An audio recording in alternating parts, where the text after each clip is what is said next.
आजच्या लेक्चरमध्ये आज आपण बघणार आहे प्रिपरेशन ऑफ अल्कोहोल. अल्कोहोल अस्पस तयार करायचं आहे by using alkyl halide.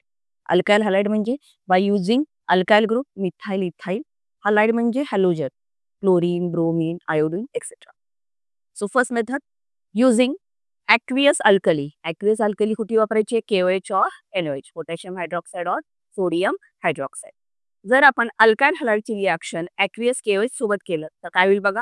R1 म्हणजे अल्काइल हलाइड ॲक्वियस KOH, तर K आणि X बाहेर होईल आणि आपल्याला काय भेटेल? अल्कोहोल. एक्झाम्पल बघितलं तर इथे घेतलेलं आहे मी मिथाइल क्लोराइड, सिंगल कार्बन आहे, सो मिथाइल ग्रुप अल्काइल कुठला होईल? मिथाइल. Cl म्हणजे क्लोरीन, सो मिथाइल क्लोराइड. त्याची रिॲक्शन ॲक्वियस KOH सोबत केल्यावर हा K आणि हा Cl बाहेर पडेल आणि आपल्याला काय भेटणार आहे? KOH भेटणार आहे. सेकंड रिॲक्शन आहे by using moist silver oxide. काय वापरायचं आपल्याला? Moist silver oxide. Moist silver oxide तयार करण्यासाठी आपल्याला लागेल सिल्वर ऑक्साईड, की ज्याच्यामध्ये आपण काय मिक्स केलेलं आहे? वॉटर. आणि सिल्वर ऑक्साईडमध्ये वॉटर मिक्स केल्यावर काय तयार होईल? Silver hydroxide. तो अल्काइल हॅलाइडची रिॲक्शन आपण जर सिल्वर हायड्रॉक्साईड सोबत केली तर काय होईल बघा. Ag आणि हॅलोजन बाहेर पडतील in the form of AgX आणि आपल्याला काय मिळेल? अल्कोहोल.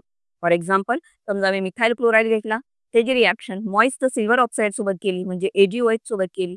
हा Ag आणि हा Cl बाहेर पडेल AgCl आणि आपल्याला काय भेटेल? मेथॅनॉल.